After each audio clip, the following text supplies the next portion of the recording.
Hi everyone, welcome to EXP. I'm Liz Jasko. And I'm Travis Kovacs.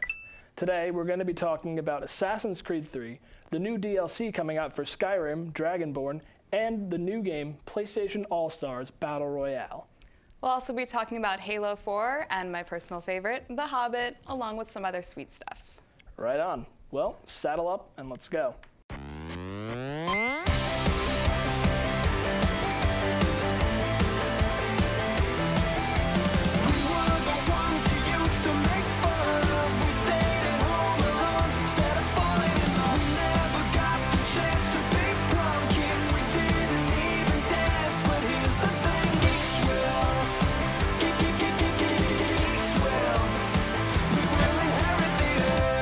Geeks will inherit the earth.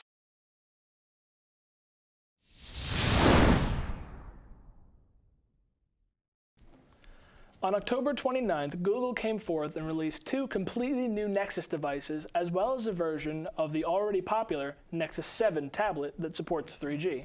The two new devices Google released were the Nexus 4 and the Nexus 10.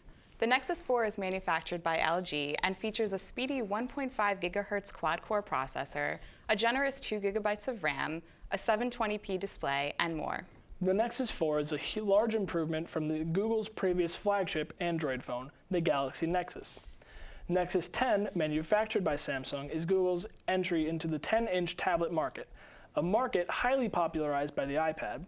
The Nexus 10 boasts an A15 processor, 2 GB of RAM, the highest resolution screen on a tablet to date, and more. As of November 14th, all three devices, the Nexus 4, Nexus 7 with 3G, and Nexus 10, all sold out within minutes on Google's US Play Store.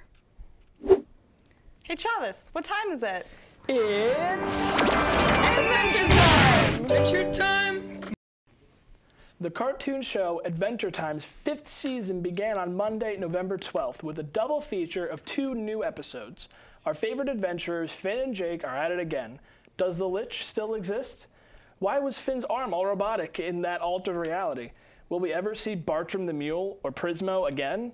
Adventure Time has new episodes every Monday night at 7:30 p.m. on Cartoon Network. Tune in.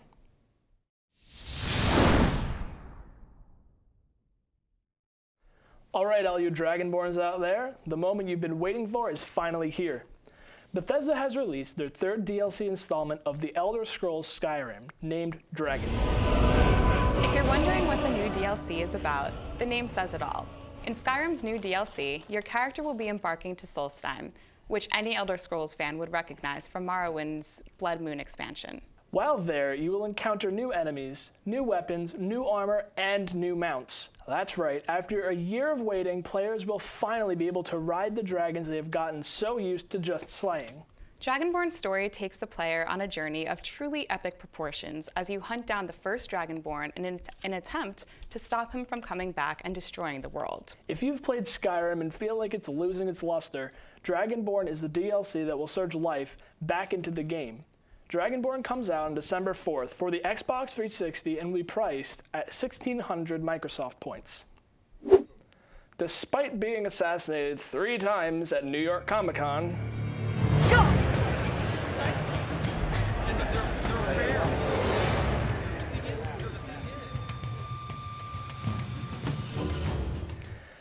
I still managed to buy and fall in love with Assassin's Creed 3. The game picks up right where Revelations ended. Along the way to save the world from its pending doom, Desmond needs to find the key to unlock the Grand Temple built by the first civilization. The game is separated into 2 discs, one for single player and one for multiplayer, depending on which system you use. The single player is like every Assassin's Creed game before it. This means that there are many sequences containing main missions, side missions, and plenty of collectibles. The places to travel are Boston, New York, your homestead, as well as the Frontier.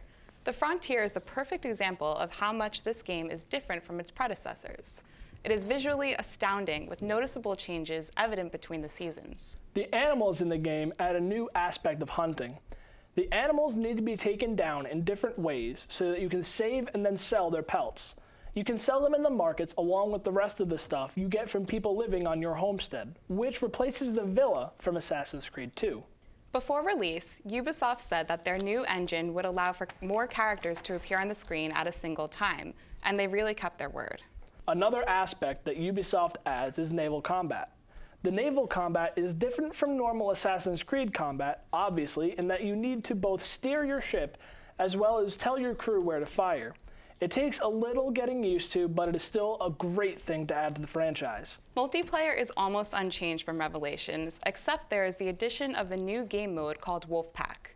In Wolfpack, teams of 2 to 4 people have to work together strategically to maximize their points to try to get through all 25 sequences. The other 3 playlists are Free-for-All, Team Objective, and Team Deathmatch. Players can customize the skills and looks of their characters to fit whatever playstyle they like. However, there are still some problems with the game. In the single-player, combat is slightly more fluid, but it is possible for the camera to get stuck behind a tree, causing a few seconds of panic in a fight. There are also times when an assassination is attempted and should be successful, but the AI causes Connor to do something that doesn't make sense. Then there's the multiplayer, which was never a selling point for the series, and the multiplayer pretty much stays the same. There really isn't much that can be added to a game where the object is assassinating. The multiplayer is an attempt at that, by adding a bit of variety to the game, but not enough to keep you hooked. Now, I'm sure all of you have heard of the Nintendo Smash hit Super Smash Bros., the insanely fun mashup of the famous video game characters of the time, brought together for one big battle to prove who's the best. Well, Superbot Entertainment wasn't ready to let things die there. They developed the game PlayStation Allstars Battle Royale. That's right, one metric shit ton of all of your favorite PlayStation characters basically going around and whacking the hell out of each other. On the long list of characters, you will find Colonel Raddick from Killzone 2, a Big Daddy from BioShock, Cole McGrath from Infamous, and even Parappa the Rapper. And so many more. In iconic and item-laden fields of battle, these players have smashed, shot, punched, and exploded their ways onto store shelves on November 20th. If you were a great fan of the Super Smash Bros. And its easy-to-play, hard-to-master gameplay, then I totally recommend going and getting PlayStation All-Stars Battle Royale, grabbing a controller, and showing your friends who the real All-Star is.